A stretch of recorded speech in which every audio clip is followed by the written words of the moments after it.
I vow to fathom the Tathagata's true meaning. All right. This is where we are in the Amida Sutra, the native directions.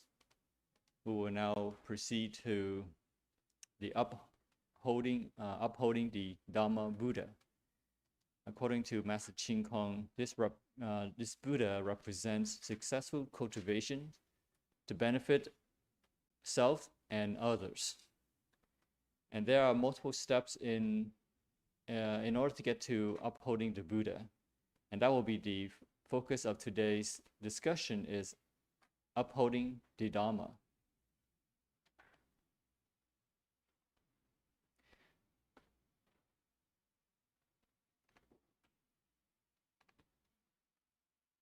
Okay.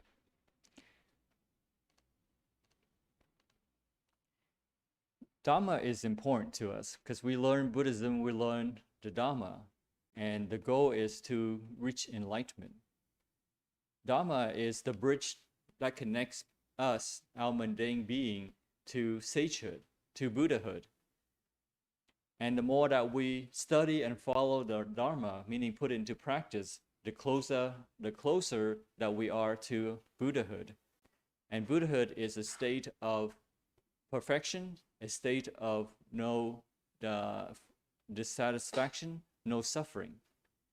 And of course, with the Mahayana spirit, that we hope not only ourselves achieving the state of enlightenment, but also others achieve the state of enlightenment, the state of no suffering. And what that means is hoping others to achieve a state of no suffering, we ourselves have to put the Dharma into practice. So we encourage others, at the same time we practice the Dharma ourselves. So this is a perfect balance between the two, encouraging others, sharing with others, at the same time that we ourselves practice the Dharma. And practicing the Dharma for ourselves is the basis for upholding the Dharma. Upholding the Dharma, according to Master Ching Kong, has two components. One is encouraging others to practice the Dharma. The other is teaching others to practice Buddhism. Master Ching Kong has a very strict definitions for teaching Buddhism. He says that the first 30 years of learning Buddhism and lecturing Buddhism, it is only to encourage. One is not yet qualified to teach Buddhism. So we are here only to encourage others. We don't have, we haven't had 30 years of experience yet to be teaching others. So we are only sharing with you all and encouraging each other. After 30 years of lecturings and studying, one is then qualified to teach others. So teaching others, teaching Buddhism to others is not trivial. It takes a lot of experience and a lot of learning in order to have a strong foundation, so that when one teaches Buddhism to others, that one has this force, this momentum behind one's words and action. So the first 30 years, what do? Is to put the Dharma into practice, to learn the Dharma, to learn the principles, so we have a strong sense of what the principles are, and to practice so that we have a strong foundation. And with the practice of what one has learned, there will be a strong influence behind one's words and actions. So to uphold the Dharma, one first needs to learn and practice the Dharma. Right? So we have this opportunity to learn about the Dharma, to feel very close to the Dharma and close to that state of enlightenment and liberation. So we are grateful for the Buddhist principles that we have benefited from it.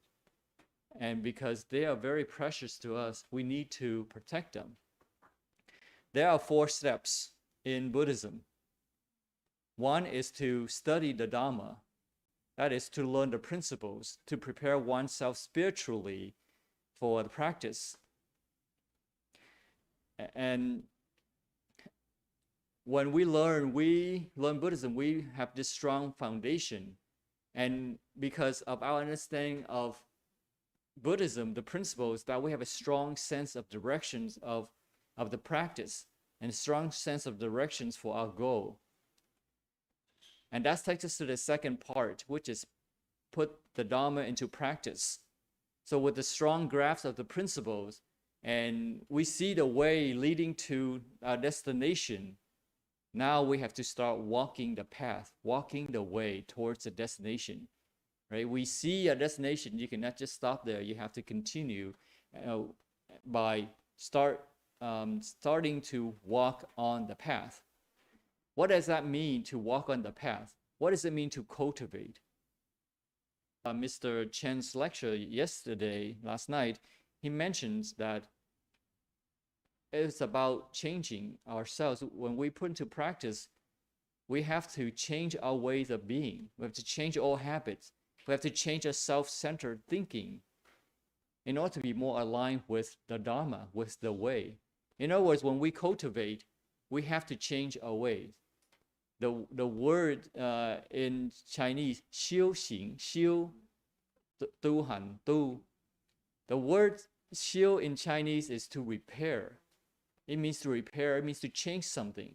So when we learn about the Dharma, we understand we have now a standard of being, and we compare ourselves to that standard.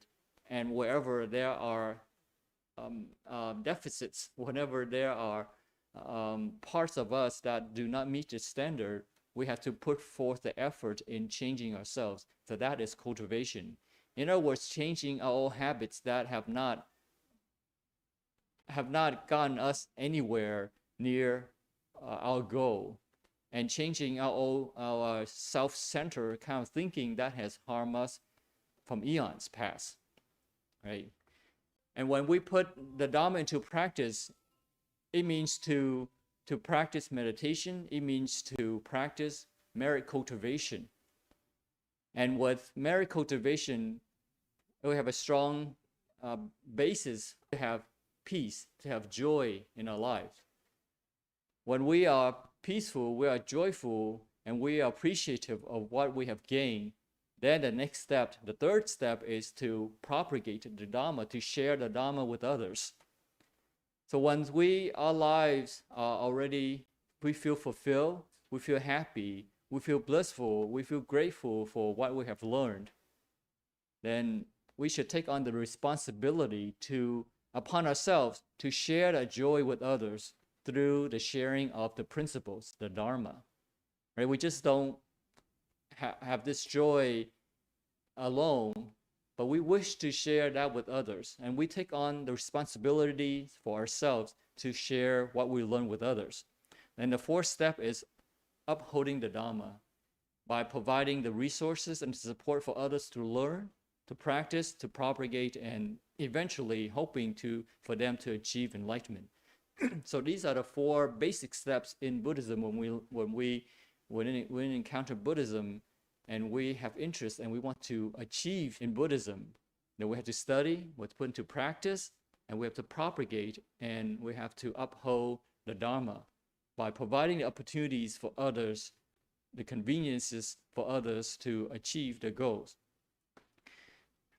So today's lecture is on upholding the Dharma. And there are four considerations in upholding the Dharma. First is we should learn to give. Give, 布施, bodhi, to give. Giving is the litmus test of our seriousness in the Dharma. Now, litmus test is a test that you test for acidity in the water, any kind of solution. Right? It changes color. You cannot lie. For example, this is a very common test in science. Right? This may seem like water, right? But it's not. It's acid. So when it's base, when it's red, it's for acid. When it turns to blue, it's for base. So you cannot lie that this is just water, but it's acid water. So litmus test is a way of testing ourselves for truthfulness. So in order for us to measure how truthful we are to our goal, to our learning, It is how generous we are in our giving. And giving is the foundation in Buddhism. Second is to have gratitude. Having gratitude helps us to build a strong foundation, maintaining it. And in order to maintain our success and to prevent failures, we should avoid jealousy, because jealousy drives towards unskillful deeds. And fourth is, all this sounds nice, but it's very difficult to put into practice. And we will talk about why it is very difficult to put into practice. So the first thing is giving. Dana is giving. In Indian language, it's called dana. When we study Buddhism, and the first thing we should learn is giving. We may study Buddhism our whole lives. We may meditate our whole life. But if we're not willing to give, then we are not truly practicing Buddhism. In other words, we're not very serious about studying Buddhism. Because the heart of Buddhism is no self, is to help others. If we don't have the inclination to help others, to give, then there is no seriousness in our practice. Of course, there are many levels in giving, right? All the way from mundane being, 凡夫, right? 凡夫, all the way to sagehood, sages, right? 圣人, 坛人. So there are many levels of giving. We are not sages, but it doesn't mean that we cannot give. We should continue to practice charitable giving the best we can. We give what we can. If we practice to a point and we can look ourselves in the mirror and tell ourselves that I have tried my best, then you can say that you are a serious practitioner. And when you try your best to do something good, it leads to skillful deeds. And the result is that it's abundant bliss. So dana is very important. You can say is in Mahayana, it is the very first step in the Bodhisattva way. Bodhisattva practice is the very first step is dana. Okay.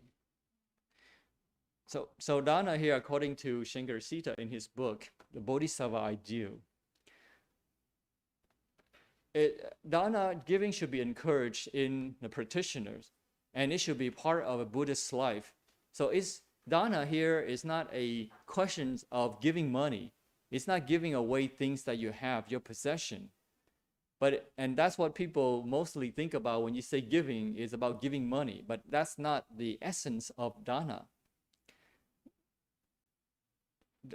But it is more of an attitude of generosity, the willingness to give. Right? It's not just simply giving money away. And when we study Buddhism, that should be encouraged in us to practice giving, to eliminate the self-centeredness of it, self-reference. Because if we are not giving, we are simply stagnating, meaning that we're not progressing, we're staying where we are. Because we're not willing to change ourselves towards the goal of Buddhism, enlightenment, towards the goal of no self. So dana literally means a giving or generosity. It is very practical, it is altruistic, very selfless, and it is the first of the 6 paramitas. 6波罗蜜, Salbalama, right? It's the giving, 布施. Giving is very fundamental in a bodhisattva way. And dana is right at the top of the list of perfections, all the 6 perfections. And in fact, not only 6, but all thousands of perfections. Dana is the foundation of it all. And it's for a very good reason, because our natural tendency is to not give, but to take. Because the ego likes to take to secure its survival. And therefore, if we don't push ourselves above the ego, then we will have this inclination to take and not to give. from the ego's perspective, right? We don't fight the ego, go beyond the ego. Wherever there's a new proposition, whatever that we're dealing with, is at least consciously or half consciously, we'll think in the back of our mind, what's in it for me, right? What's the first thing we think about is, why should I do this? How am I going to benefit from it? Why should I help other people? How is it that I'm going to get out of this? What kind of benefits I'll get out of this? So there's always this self-referential tendency, and this grasping, this self-centeredness is the center of the wheel of life and death. We're not talking about ordinary healthy desire, like the desire to study, desire to read books, for example, but we're talking about craving. Craving is a very strong emotion that ties us down, and it occupies a very important place in our life and activity. Right? Because everything that we do is about that self-reference. What's in it for me? When I do something, help somebody, go to class, go to participate, volunteer, what's in it for me, right? That's the natural tendency of the self. And it dominates our life because everything that we do has the element of the self-reference. But if we are to get anywhere near enlightenment, we have to reverse this tendency. We have to change ourselves, right? Reverse that natural tendency of the ego. So giving is the first paramita. And that is because giving is the direct opposite of grasping. Aichu, right? Aito. And this saying, as if this saying is saying that you may not be morally scrupulous, meaning you may not observe the precepts very well, you may make mistakes, and you may not be able to meditate very long, more than 5 minutes at a time, and you may not have enough time or the interest to study the sutras, to investigate the sutra, to research. But if you aspire to lead any sort of a higher life, then at the very least, you will give, right? If we have any kind of aspirations towards bodhisattva way, towards enlightenment, he is saying that at the very fundamental, we have to learn to give, to overcome that self-centeredness. So if we find that very difficult to let go of things, and very difficult to see the needs of others because we only can see the needs of ourselves, then we're not going to go very far, spiritually speaking. On the other hand, if we are just a little bit generous, open-handed, then there is hope in us that we can achieve liberation someday.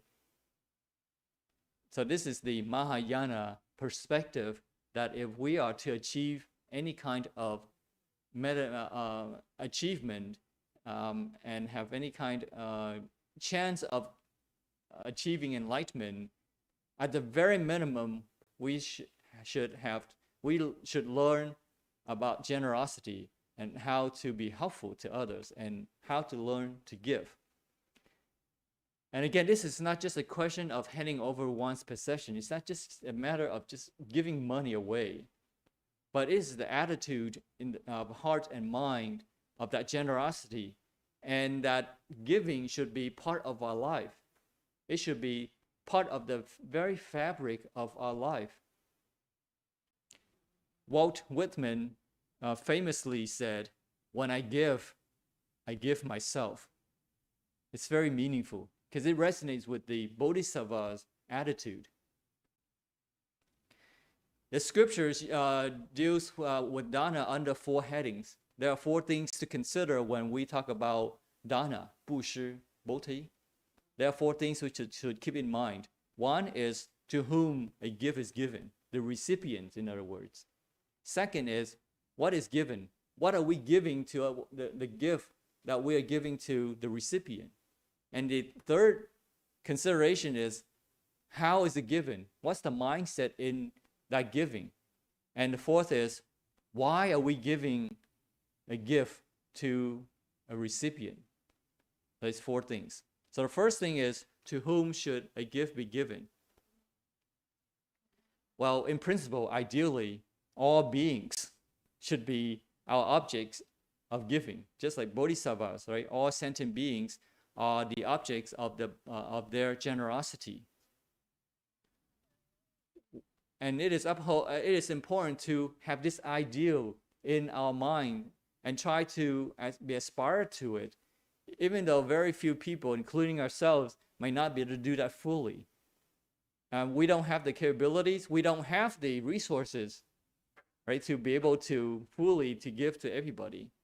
But here is an aspiration that we should admire. Who should receive our gifts? Who should we give to? Well, ideally, principally, everybody. But on practice, it's a different matter, because not everybody needs what we can give. And so when we give, we should have different gifts for different people. Not everybody needs the Dharma right now. And not everybody needs our giving of money, or giving of, especially those who are very successful. And not everybody needs our help and to volunteer to help them, because they don't need us to bother them, right? So depends on the people that we give. So when we give, yes, we should give to everybody, but that is more on the principle. But we have to look at the conditions and decide what to give. But the basis here is the same, the attitude is the same, and is that it's about generosity, and it's about our willingness to always want to give. Does it make sense? Right? Who should receive a gift? Well, first of all, it should be our friends and relations, our family. Because it's no use in being kind and friendly towards strangers. Or we go to a way place, we go to temple, we go to somewhere to volunteer, to be nice with people, but then at home we are not nice to our own friends and family, then it is kind of awkward and uncomfortable, and even cruel, in a way, to be to live with somebody and not be nice to them, but yet be nice to strangers. So that's kind of awkward, right? So the first thing is, we should be kind, generous to our friends and family. But we shouldn't stop there, obviously. With the bodhisattva heart, that we should continue, because the goal is everybody, not just our own friends and family. So loving kindness, mettas, towards oneself, and then we grow wider. So very first, really practically, we should appreciate ourselves to give us that confidence. And we should appreciate and be generous to our friends and family, and wider, right? Room full of people, the whole town, the whole country, continent, and eventually, the whole universe. So that's the ideal way of radiating that generosity, and hoping and aspire to that goal of be able to give to everybody. So not only human beings, but all living beings, including animals. Right? Yesterday, Mr. Chen talked about giving not only to humans, to animals, but to spirits as well. So Buddhism is very vast. It's not limited to just the human realm. The second class of people who should receive our giving should be the poor, the sick, and afflicted, and the helpless, including animals. Right? Those who really need help, we should help them. Third is those who are leading a full-time religious life, right? Like masters, venerable masters, monks, those who are engaged in higher spiritual activities. We should support those so that they can concentrate on their activities. And of course, this could be extended to include those engaged in any kind of creative work that expresses higher values, like painters, musicians, writers. So one way of supporting them is we should pay for the media contents that we enjoy, right? The music that we can use some software to download for free, but they gain nothing from it. They put their heart and soul in creating their masterpiece, their work, but here yet we're enjoying their work for free. So it's not fair. And so we should observe the digital copyrights and recognize the hard work, the labor that they put in, and so we should, pay for those contents or contribute. Even though they may give permission for us to use, but they do need contributions to continue with their work. And so when we enjoy their work, music, video, and whatnot, that we should contribute to allow them to continue their work. Of course, when we make contributions, it's not an attempt to coerce and impose our personal views and agenda on them that would make them feel uncomfortable in receiving our contribution because we have certain agenda. The support should be freely giving with no conditions attached. Right? So this is the first characteristic of giving is on the recipient. Who should be the recipients? Our friends and family, right? Those who engage in higher spiritual activities and creative activities. Okay, and the second characteristic is what can be given. What kind of gift? Well, the basics are food, clothing, and shelter, or medicines. And those are the basic things that we can give to those who are in need. Shankarasita says that in the Eastern Buddhist countries, in most traditional societies, generosity and hospitality are normal features of everyday life. They always want to give something every day. And even though it's just no matter how much, just something every day. And when you look at it, we should try to give something every day because we take something every day, right? We take in air, we utilize the environment, we utilize the help that people have given us. And so that's a natural tendency is to take, but we should try to reverse that to give. And why not give something every day? When we take in something every day, we should try to balance it by giving something every day. The gift may be small, and that's not the whole point. It doesn't matter the size of the gift. It's about the attitude. It's about making dana, giving, as part of the fabric of our everyday life. And this will help us to counterbalance the constant taking that comes only too naturally. So the second thing that we can give, other than medicines, the basics, foods and shelters, we can give fearlessness. This is more of a psychological gift. Many people are worried and anxious, and so this gift is very precious. And this giving is not to be taken literally. If we are positive, if we are energetic, and our skillful quality can radiate, can affect other people, and that will give them a sense of ease, right? Our friendliness, our metta, our courage, energy, and inspiration, our fearlessness can also help them to receive, to help them to calm down, to feel more at ease, more peaceful. So why does Buddhist tradition especially mention the giving of fearlessness? Well, it's not that people back in Buddhist day that they had more threats, more uncertainty than we do. But there is always, no matter what time in history, where there is always the fear of death, disease, and loss of new ones, and that is very universal. And in Buddhist days, there were ways. They were much less protected from all these things like robbery, injustice, because there was really no common law to protect the citizens. And anybody, if you will walk on a highway, you could be robbed and there will be no laws to protect you. But here, we could report to police and there will be investigation. So in a way, our modern society is some ways better than the past. But we have our threats in our modern societies too.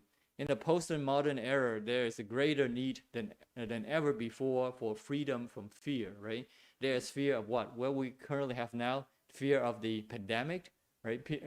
Fear of identity theft, shortage of food, air pollution, unemployment, and so forth. The list goes on and on. So there is a lot of fear right now, especially with the pandemic. I mean, you go outside, you don't know what's going to happen to you. You go to grocery store, you take a risk almost every day that you step out of the house. You're almost like living on the edge because who knows what could happen. So there's a lot of fear, and if there's a way for their fear to be alleviated, then that is giving, right? They are receiving the gift of fearlessness. So in Mahayana, one should make people happy, but not in a fearless way, meaning that you don't just make jokes to make people happy, but you should, on a serious note, try to make happy by not creating fear. What does this mean? When we give fearlessness, what does that mean?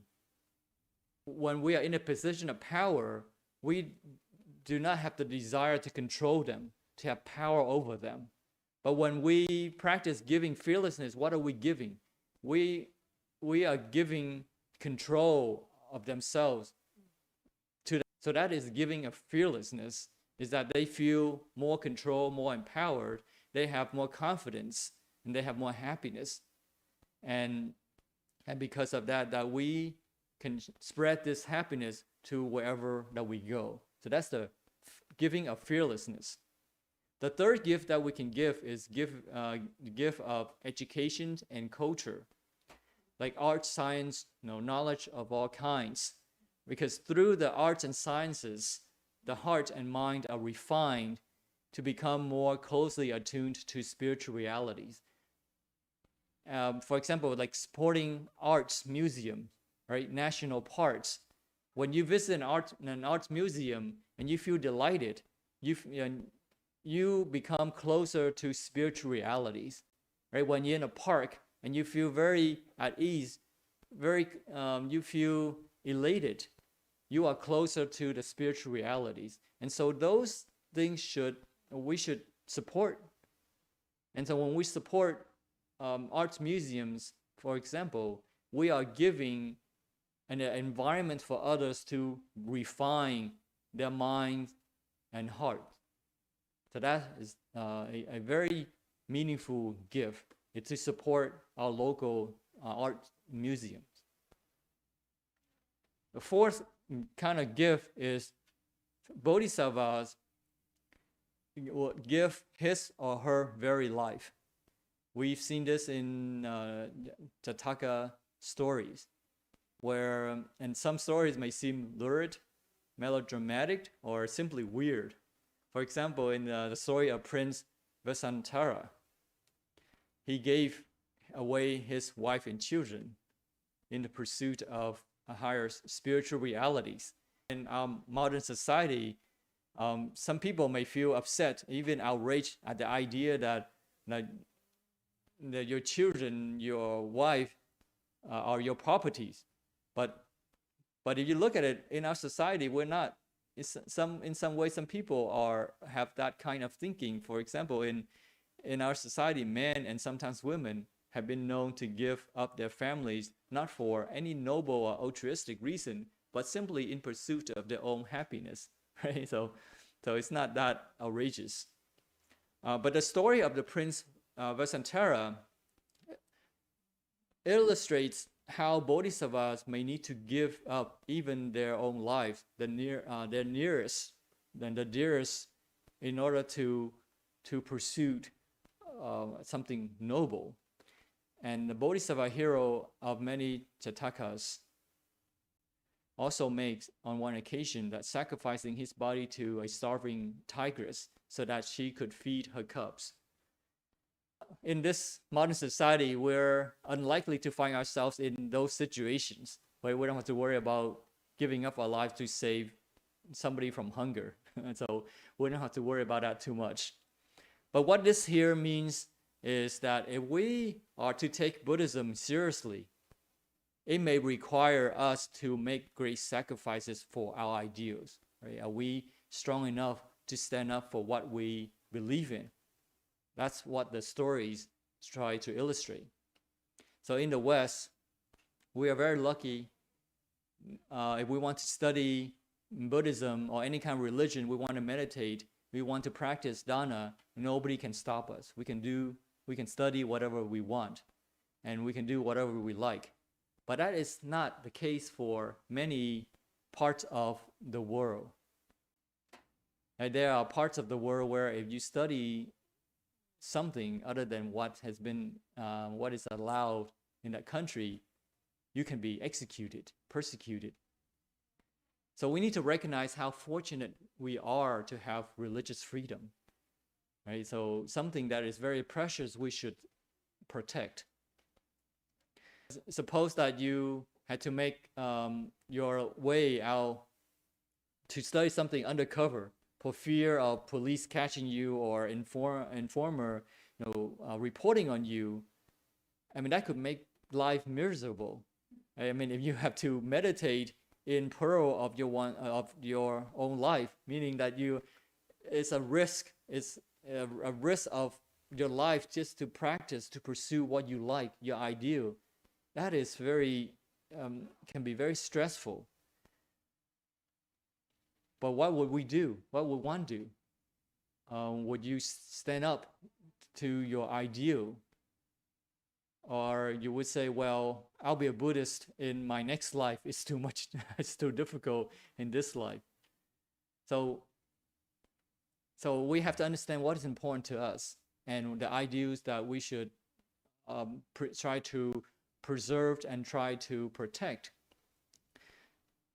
All this is not to suggest that there is any virtues in throwing away one's life in a reckless or showy manner. Right? When we have religious freedom, freedom comes with responsibility. We shouldn't just go out and try to make a show out of it or try to be a hero. But if sacrifice was necessary, we would be prepared to make it. Shankar Caesar says. In other words, we should have passion and dedication to the ideals that we aspire to. The next giving is giving of merits. And this is the fifth gift that we can give is the gift of merit. And this is because when we study Buddhism, we understand the importance of merit cultivation. But some people believe so much in merit cultivation that they think that it's when they do good deeds that they accumulate a lot of merits to be credit to their account. This may encourage people to perform skillful actions to help people to give, but there is a tendency to foster individualism, right? To go back to that egoistic grasping, and to think that to think of spiritual life in terms of accumulating personal wealth of merit, and that is not what the purpose of studying Buddhism is. And so that's why this gift here of merits, whatever merits that we have accumulated, we should give to. So to avoid the trap of being egoistic. Mahayana, right? Mahayana's message here is that we can't have this individualistic nonsense, right? But at the same time, people are very attached to the idea of merit. Any kind of possession acquired through performing good deeds should be dedicated, should be given away as well. Not just we perform good deeds and we have merits, but we should avoid the trap of our ego by giving away the merits. So we should be encouraged to give up the merits, or at least share the merit. And that's why at the end of our an activity that we dedicate the merits to all sentient beings is to avoid the trap of being egoistic. So Mahayana counteracted the individualism of previous approach, where we shouldn't hug our virtues as though it were our favorite child of our own, right? We should not be so precious about our merits, but to share our merits. And lastly, there is the gift of the Dharma. This is the sixth gift that we can give, is the gift of the Dharma, the gift of the truth. And the Buddha, in the scriptures, he says that giving the gift of Dharma is the greatest gift of all. The gift of the teachings by words, by precept, is traditionally a special duty of monks, but Mahayana, everybody can participate. We, as lay practitioners, can also practice the giving of Dharma. Right? We are giving all the time. Something is coming from us, radiating from us all the time, and that is the attitude of a bodhisattva, and that is the heart of dana. So it's not about giving. I mean, it's not about giving away our possessions, but it's the attitude of trying to give what we have, to share what we have with others. So so that was the second characteristics of giving, right? And we can give the basics like foods, clothing, shelters. We can give fearlessness. We can give educations and culture. And of course, the bodhisattva will give his or her own life in order to protect something that's precious, and to give our merits that we have cultivated, we have accumulated, and to give the truth, the Dharma. And so how should we give? Now that we know the recipients, the gifts, and what about how should we give? Well, we should give courteously. And sometimes people give to a beggar, they just fling a coin or throw some money at them very contemptuously. But that's not very courteous. Right? That is not the attitude of a bodhisattva. So what is a beggar, an animal, or a venerable master as a monk? We should give courteously. And we should give happily.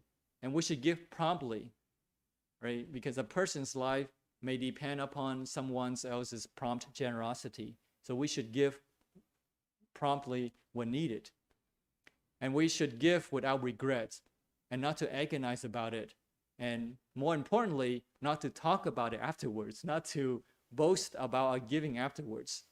And some people may find it hard to resist letting everybody know exactly how generous they are.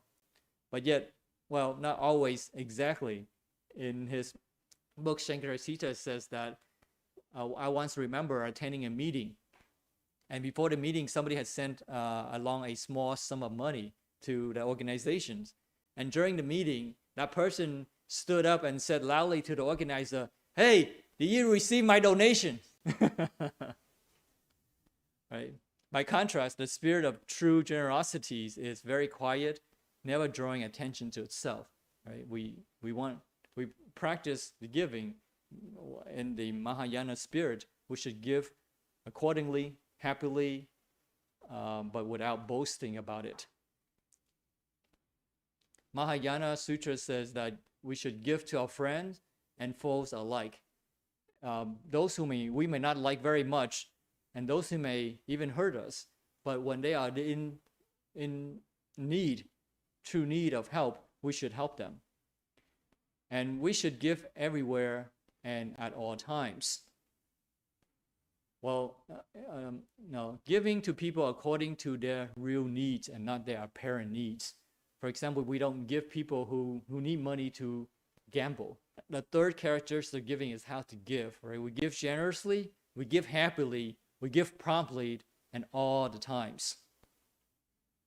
And so lastly is, why do we give? We identify recipient, we identify the kind of gifts, we identify how to give. And lastly is, what mindset? Why should we want to give? What is our motivation? That is equally important. Some people are motivated to give in order to boost their reputation.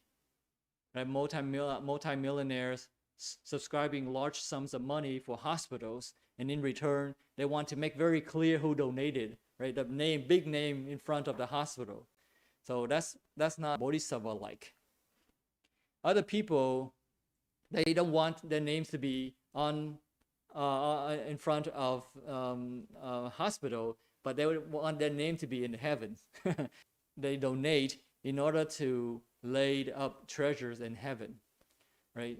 According to Buddhism, this is not a very noble idea. Buddha did teach that if one leads a virtuous life, one will reap the rewards of one's virtue, but that shouldn't be the goal. We know that when we do something skillful, we will have rewards for our skillful deeds, but that shouldn't be why we perform our skillful deeds, and we shouldn't have that kind of thinking. It is simply that enough through generous actions that one may overcome greed. So instead of seeing that I'm helping somebody and that I'm going to gain rewards, one way of thinking about it is that I'm just trying to get closer to enlightenment by eliminating our greed and by eliminating our selfishness.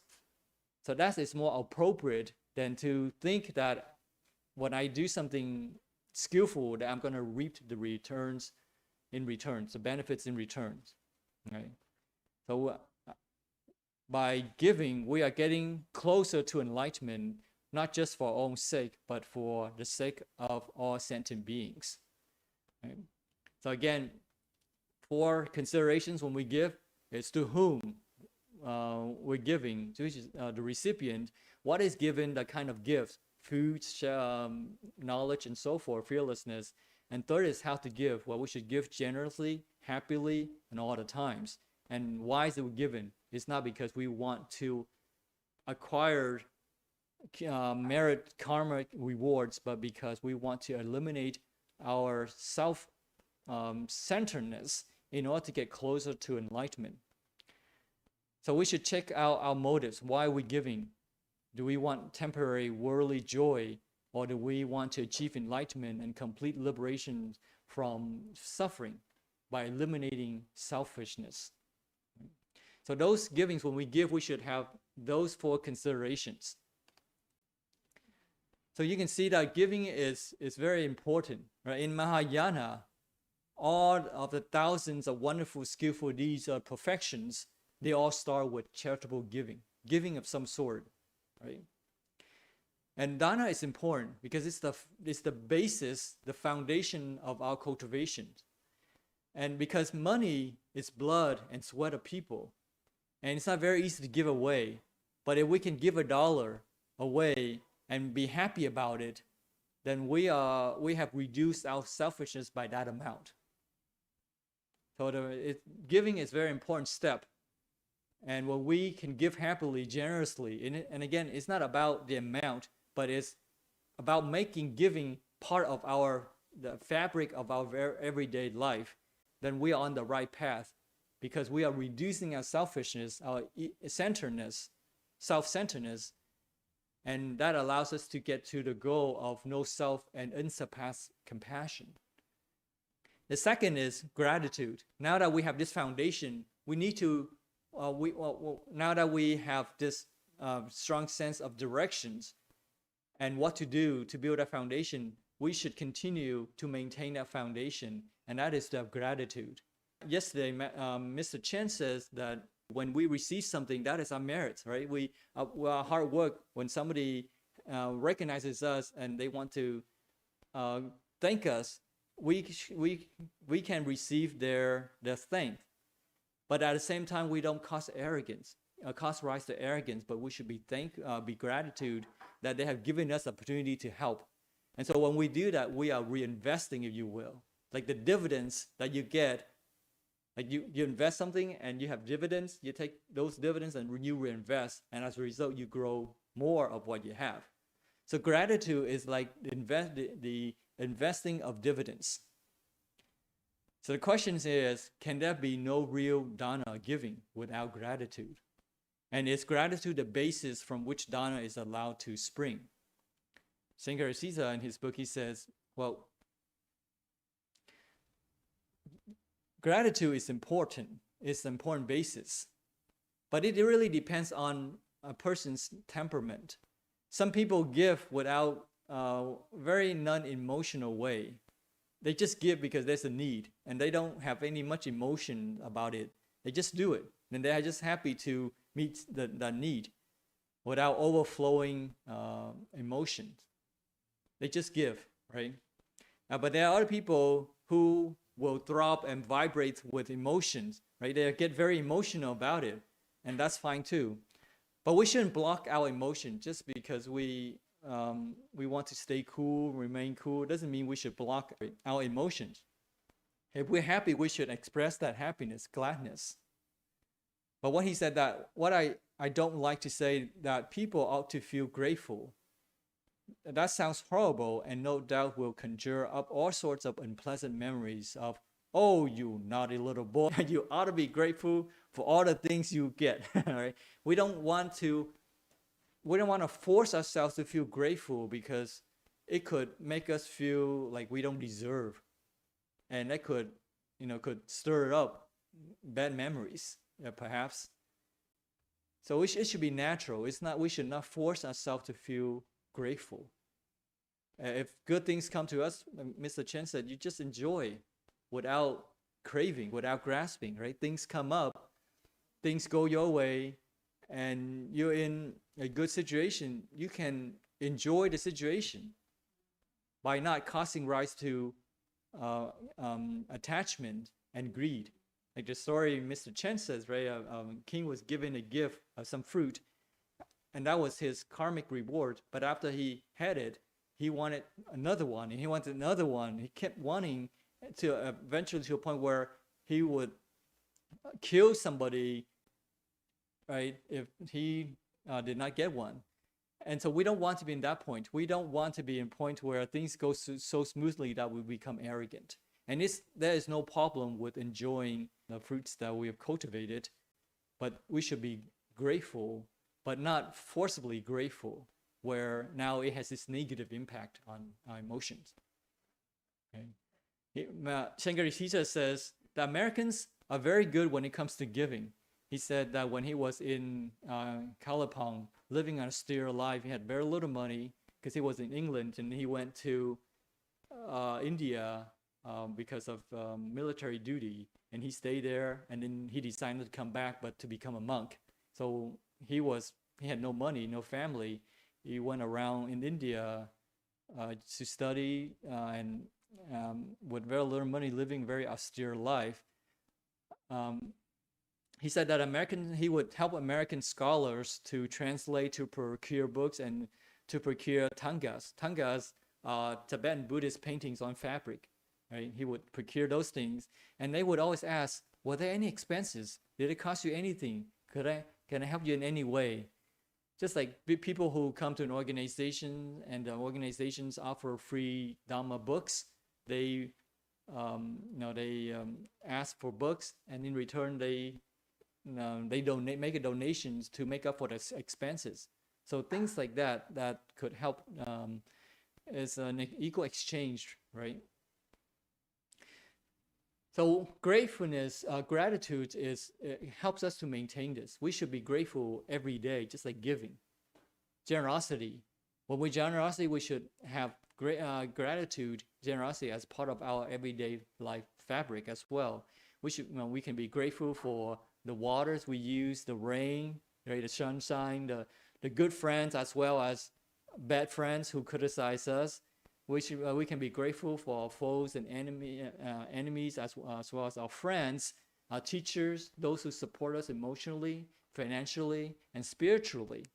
Right? We can be grateful for those who disappoint us, because in every situation, there's always an opportunity to learn. That's why we are grateful. Whether it's negative or positive, it's always an opportunity to grow, and that's why we should be grateful. And we should be grateful for the opportunities for us to contribute, to be industrious, to make contributions, and to work hard to improve ourselves. And I really like this quote here, that we are grateful for today, because today is a chance to be better than yesterday. Right? So when we live, we should live vibrantly. When we wake up in the morning, we should be grateful that we have one more day to make the best ourselves. Right? One more day to be better than how we were yesterday. Okay? But above all, we should be grateful to the Buddha, because of the Buddha, that we now have a way out of the samsara, right, 轮回, right, 轮回, or out of the saha world, the samsara, to achieve a state of no suffering.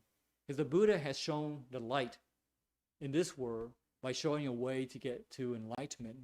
Because without that light, it's a fruitless pursuit to find an exit. It's like in a dark room, you don't know where the exits are. But when the light is on, you can see exactly, you know exactly where the light is, and you can just head out that way without bumping yourself and hurting yourself.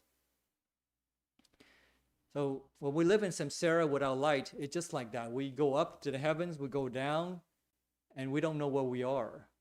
And when we think that this happiness is really suffering, for example, we don't know the Dharma and we get angry. Somebody has done something bad and we are very angry, we want to revenge. So in the process of getting revenge, hurting them back, there is satisfaction. So we think that in hurting people that there is satisfaction, there is pleasure, there is joy, but we are mistaken, because in hurting people we are doing unskillful deeds, and we ourselves will have suffering. So without understanding the Dharma, we think that hurting others we can have happiness, but that's not correct. So the Buddha has shown the light that the only way is to be generous, right? To have the compassion and to learn the way and to make generosity as part of our life, to practice meditation, merit cultivation, and so forth, that will allow us, that is the way towards liberation, not hurting other people and trying to find gratifications in hurting other people. So in the world, suffering is whether you have or not. There is suffering when you don't have things, and there is fear when you have things and you're afraid of losing them.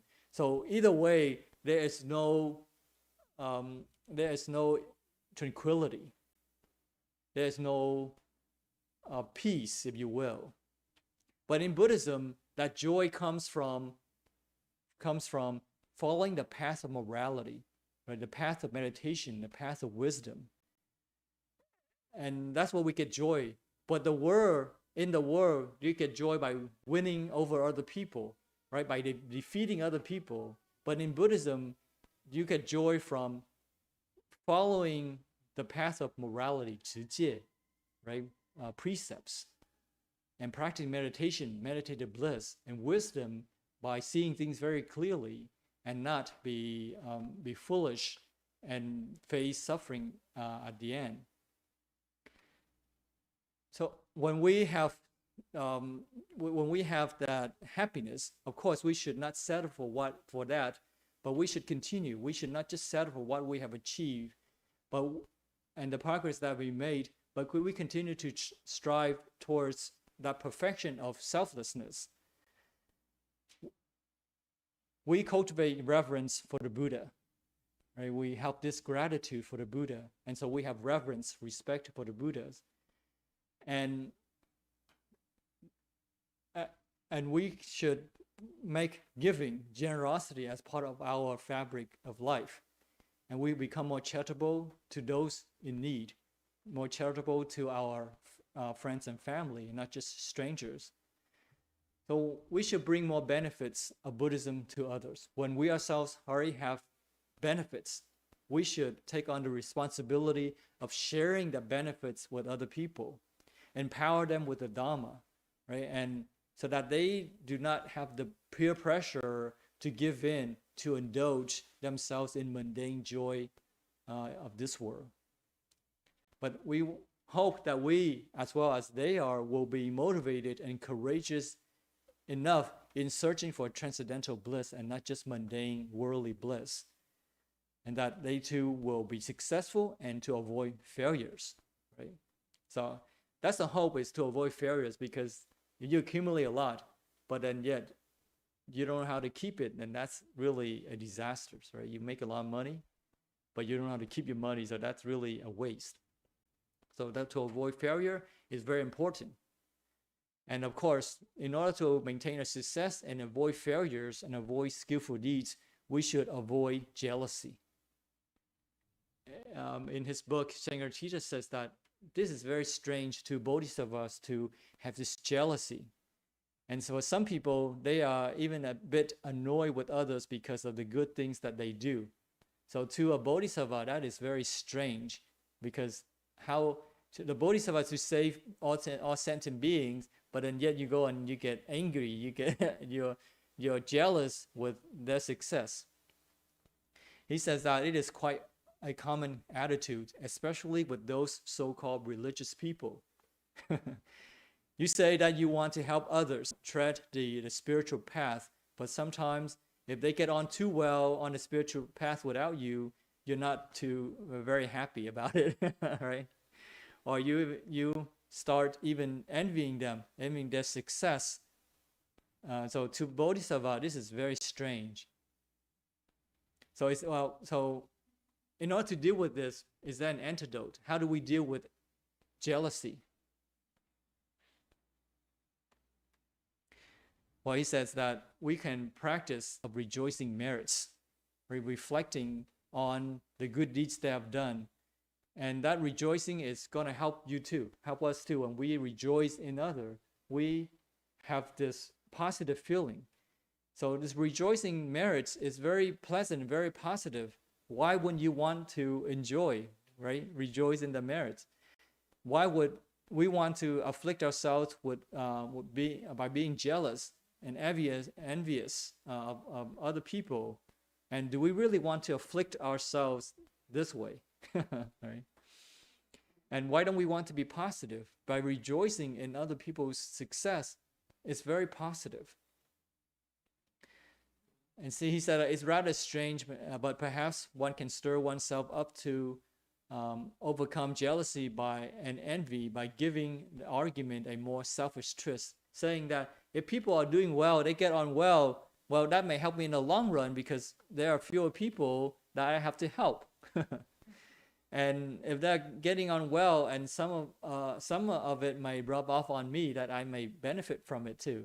So you can think however you want from whatever perspective, as long as you maintain this positive mindset and rejoice in other people's success.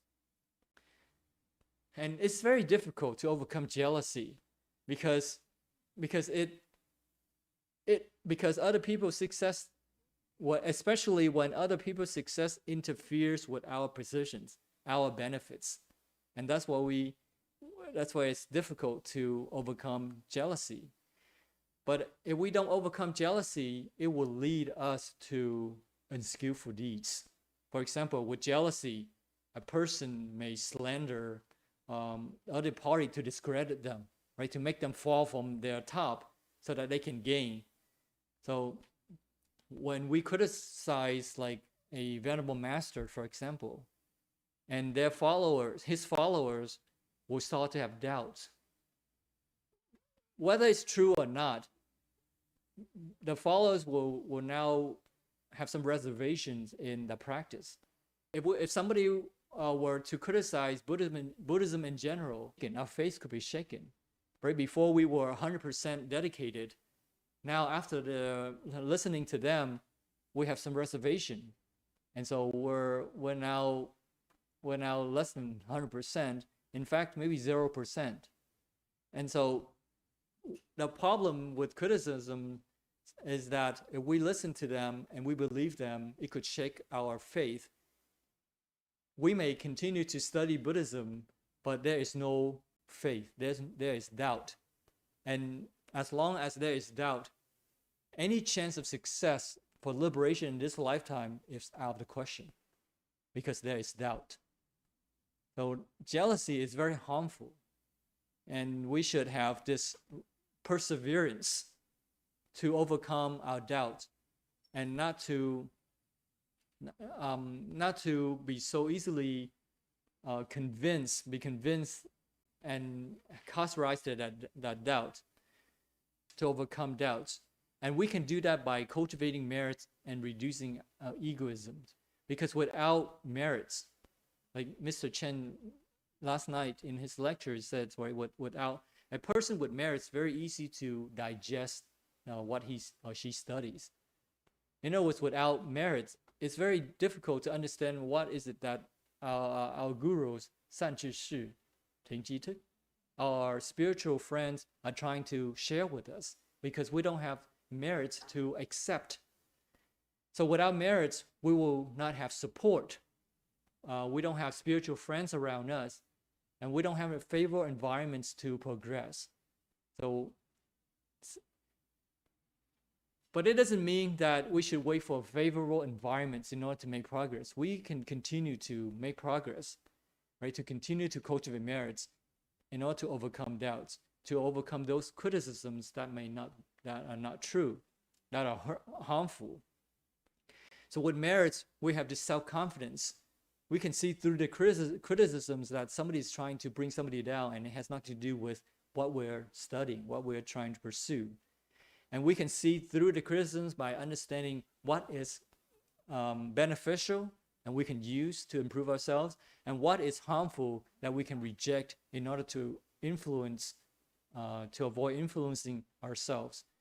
So as a result, we have this perseverance, this strong-minded to not be influenced by those criticisms that are just meant to hurt people. So there is a famous story, the six patriots in the Zen or Chinese Zen, which is Chan, right? Liu Zu, right? The sixth patriot, Huineng. Huineng was a lay person from the south of China. He went to the fifth patriot to learn Buddhism, but the fifth patriot says, how can a poor person from the south study Buddhism? Huineng was very clever in his answer to say, Buddha nature has no bias, no directions, and so therefore I should be able to learn Buddhism. So the fifth patriot recognizes his Huineng's ability, but he did not want other people to know, because he knows that there are people watching and there are jealous people in the audience. So he tells Huineng to go down to the kitchen to pound rice. Later that evening, the fifth patriot comes down to the kitchen, and without communicating words, because he does not want other people to know what is going on, so he pounds on the rice pounder 3 times, and Huineng, being very smart, understands what it means. It is to meet 3 o'clock at night or in the early morning. And when the time comes, he arrives on time, Huineng arrives on time, and the fifth patriot hands over bow and rope as a symbol of transferring the positions of mastership to Huineng. And then he sent Huineng off for fear of what would happen next. And of course, exactly what would happen next. Later on that day, the other monks find out what happened, and they asked the fifth patriot, we're waiting for you to make a decision of the next masters, right? But he said that the mastership is no longer here, and then they asked who, and he says Huineng has taken the mastership, the bow and rope. So they immediately chase after Huineng, demanding the mastership back, and to a point where some people they were so enraged in this, they could not accept the fact that a lay person, especially an educated lay person, now would become their master. So they couldn't accept that fact, and they were very jealous of him, and they chased after him in order to take it back. So from this story, we can understand that just because a person studies Buddhism doesn't mean that a person can put into practice. Right? Even monks too could be very difficult to put into practice. So learning is easy, putting to practice is very difficult, right? So how do we overcome jealous? Well, one way is we can wish our peers to be better than us. Always we want our peers to be better than us. Because if that's always in the mind, that's in a wish, if someday, if that comes to fruition, then our dream is fulfilled, right? So there is no gripe there. And we should admire their past cultivations and their past merit cultivations and their current strength, that what they can do. Because by supporting them, they can bring much more benefits to people. And so we should admire their strength, and we can learn from them to cultivate their own merits. And we should support those who can bring a lot of benefits to people. And we should respect those who are more knowledgeable, who have more merits, and who are more capable. And for those who are less capable than we are, then we can provide support to bring them up, right? To give them a helping hand to bring them up to our level and beyond. So in our heart, as true practitioners, we should always want others to be better than we are. So when we have that kind of mindset, it helps to prevent jealousy and envy. And we should help whatever that we can help, right? And I mean, we may not agree with them in every aspect, but we should admire their abilities and their affinities, their yin yuan, with other people, right? They have good affinity. We should help them, and we should acknowledge their abilities. So, and we should not feel like a loser in the success of others, because their success was never ours to begin with anyways. So there's no point in being jealous of their success.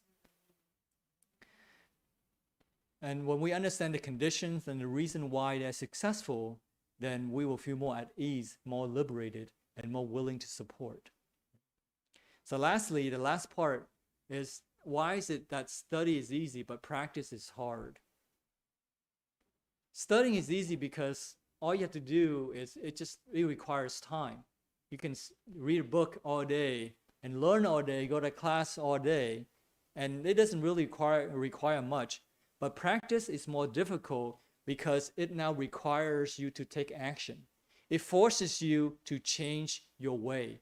It forces you to recognize your weaknesses, your faults, and that is not very easy. For some people, it's uncomfortable to recognize one's fault. But that's what practice means, is to bring out all the dirt, right? All the trash that we have accumulated from our mistakes, bring them out and clean them, recycle them. And that takes effort. Studying is easy. Just go to class, in one ear, out the other. You may not even listen, and there's no need to change. But if you are to be a serious practitioner, to put into practice, you have to change your way, and it is difficult. There are many levels of practice. For beginners, practitioners, we can start by recognizing our coarse faults, things that you can see, our faults and our sins, like anger, jealousy, greed, stubbornness, right? Selfishness. Those things that you can see, we can start dealing with those. But for advanced practitioners, like serious practitioners, what's the difference? They still see their faults. They still see their mistakes too. But those mistakes, the difference is that those mistakes, only they can see their own mistakes. Meaning the very fine thoughts that come up of greed, anger, that nobody can see, they can detect them, and they have the courage to eliminate them. For example, we're sitting in class, we're sitting very properly. Nobody sees us, right, violating any precepts. And people may think that we are very proper, but as practitioners, we can recognize I am causing rise to greedy thoughts, selfish thoughts. So those thoughts are so fine that nobody can see, because they're not reflected in our behavior, but we can see our thoughts, the inner faults, those fine faults, those fine mistakes that we make. As serious practitioners, we can detect them. So that's another level of cultivation, 修行, right? It's things that people can no longer see, but we ourselves can see our own mistakes and fix them.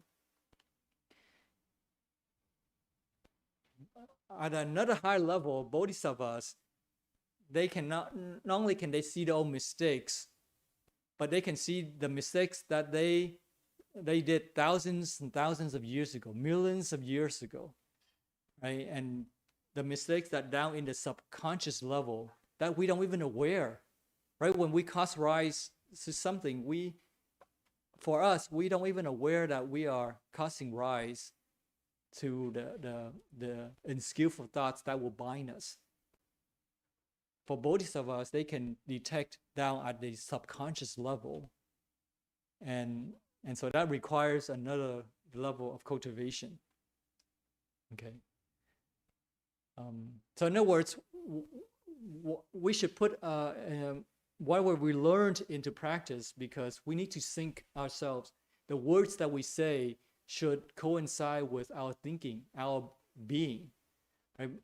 He said, Sankarsita says that during the Buddha's day, during the Buddha's day, it was very easy for us to believe what the Buddha said, because the Buddha was the Dharma. So what he said was his being. But when for us, we make a distinction between what that person does, and who he is, versus what he says. So his words and his being, that we make a distinction between the two. For example, like a psychoanalyst may write books about love, how to develop it, what it is, how to maintain it. But he may be very fluent in that subject, but when he comes to his own life, he may fail at providing love, caring to his family, for example. So in other words, the words through his book are different from his being. On the other hand, there are people who don't even know about the analysis of love, how to write about it, but they just express compassion. They embody their lives with loving kindness. They may not know how to analyze it, but they are very kind, right? So words and beings, we should match them, and that's what putting to practice means. Okay. So sometimes our being is not just adequate to say what we say. For example, I may say here saying things very ideal, and Mr. Chen's encouragement is to not use our own thinking, but to leverage the works of patriots or masters who have had success in studying Buddhism, and use them and to convey the message. Because that's why I use a lot of other people's work, because sometimes the words that I say might not carry that much weight, but hopefully it would be more convincing using other people's works who have had success in their studies and their practice. Well, for example, when people ask us what is the goal of studying Buddhism, we say enlightenment. Well, on the surface, it's correct, but we may not be able to convey the message of what it means, right? Convince people of what it means. So the words are correct, but our being is by no means adequate to what we have said, right? So when we put into practice, we're getting closer. We're closing that bridge. So there are two circles. One is our words. The other one is our being. So the goal is to make the two circles equally big. So when we put our practice, we're trying to make the two circles equally big.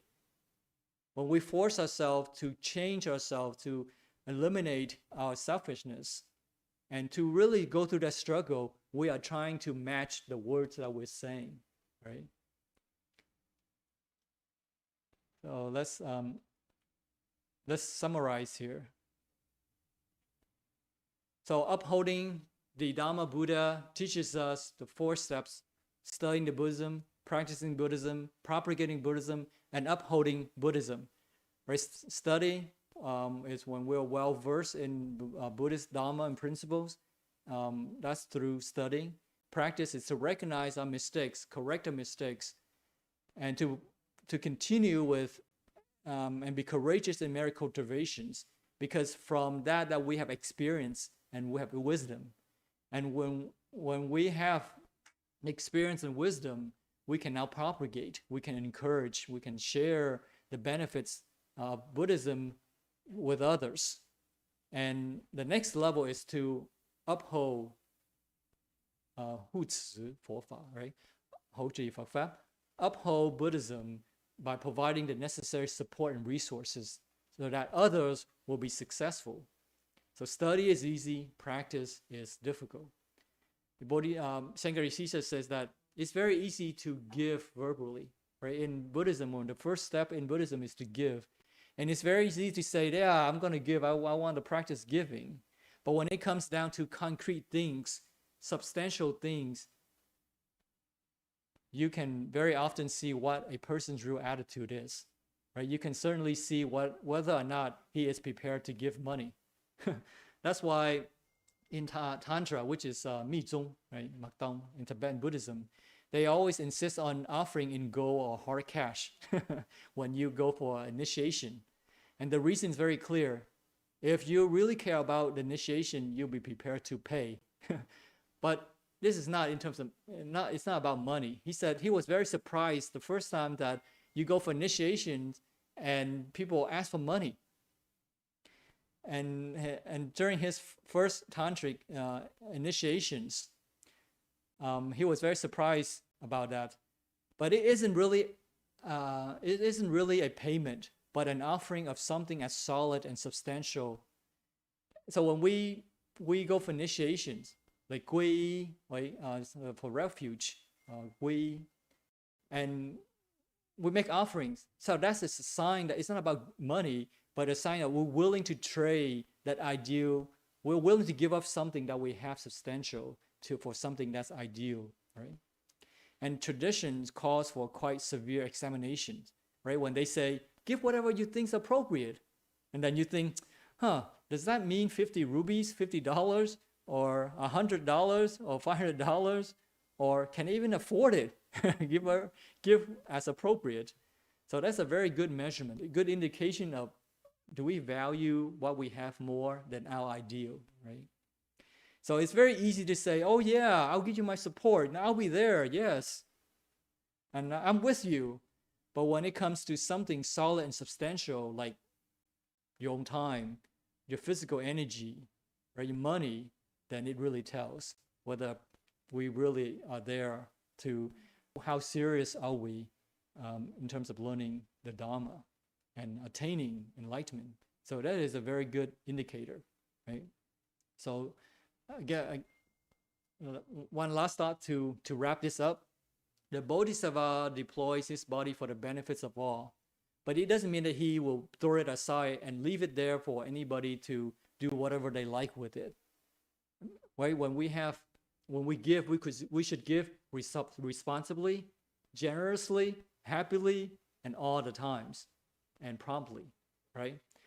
So if you look at the body as a bag of tools, this body is a tool which has been loaned to you for you to use. You can get whatever you use, use from it that you need.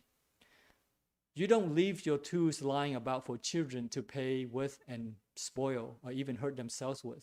So our giving should not hurt people. Our giving should not pamper people, should not corrupt people. So we should give responsibly, appropriately, promptly, generously, all the times, right? So when we practice what we've learned, the words and the actions have momentum. Our words our being will try to match up to our words when we put things into practice. Then when we have the strong foundation, we can support others by providing the resources that they need. Does it make sense? Okay. All right, any comments? I know we've gone over. Okay. All right, great. Let's do merit dedication.